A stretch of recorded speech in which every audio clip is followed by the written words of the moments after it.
দীর্ঘদিনের প্রতীক্ষা গত এক সপ্তাহ যাবৎ বারবার প্রতীক্ষা চলেছে সিপিএমের আগত যৌব নেতা এবং প্রাক্তন ছাত্রনেতা প্রতিকুল রহমানকে নিয়ে। প্রতিকুল রহমান বর্তমানে এখন এই মুহূর্তে দাঁড়িয়ে আমতলায় অভিষেক ব্যানার্জির অফিসে সভা করছেন। অভিষেক ব্যানার্জির অফিসে এসএফআই-এর প্রাক্তন সভাপতি প্রতিকুল রহমান।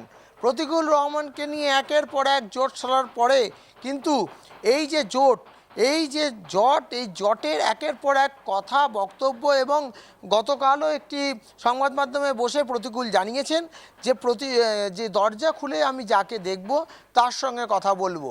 ফেসবুক থেকে বিভিন্ন জায়গায় তৃণমূলের তরফ থেকে প্রচার করতে শুরু করেছে যে প্রতিকুল রহমান ক্যান্ডিডেট হতে পারে রাজ্যসভার, এবং সেই রাজ্যসভার ক্যান্ডিডেট হতে পারে প্রতিকুল রহমান। সেটাকে সামনে রেখেই প্রতিকুল রহমান বর্তমানে দক্ষিণ কলকাতার আমতলায় অভিষেক বন্দ্যোপাধ্যায়ের অফিসে সভা করতে ঢুকেছে, এবং সেই সভা করতে ঢুকেছে প্রতিকুল রহমান। এবং অভিষেক ব্যানার্জির সঙ্গে মিটিংয়ের পরে অবশ্যই তিনি তার বক্তব্য প্রকাশ্যে আনবেন, কারণ প্রতিকুল রহমান বলেছে রাতের অন্ধকারে আমি কোনো কাজ করব না, আমি যা করব আপনাদের জানিয়েই করব। সাংবাদিকদের উদ্দেশ্যে প্রতিকুল রহমানের এই বক্তব্যের পরে আজ কোনো জলসভা থাকছে না যে প্রতিকুল রহমান তৃণমূল ছেড়ে অন্য কোনো দলে যোগ দিচ্ছে। তৃণমূল কংগ্রেসেই যোগ দিতে চলেছে প্রতিকুল রহমান। এসএফআই-এর প্রাক্তন সভাপতি, সিপিআইএমের প্রাক্তন নেতা, ডায়মন্ড হারবার লোকসভা কেন্দ্রের প্রার্থী ছিলেন অভিষেক ব্যানার্জির এগেনস্টে এই প্রতিকুল রহমান।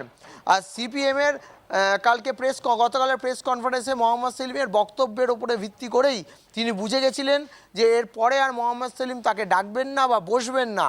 তো এই জট কাটার পরেই কিন্তু আজ প্রতিকুল রহমান আমতলায় ডায়মন্ড হারবারের যে অফিস দক্ষিণ চব্বিশ পরগনায় আমতলায় অভিষেক ব্যানার্জির, সেই অফিসেই এই মুহূর্তে মিটিং করতে গেছেন প্রতিকুল রহমান। সম্ভবত আর কিছুদিনের মধ্যেই তৃণমূলে যোগদান করতে পারে প্রতিকুল রহমান।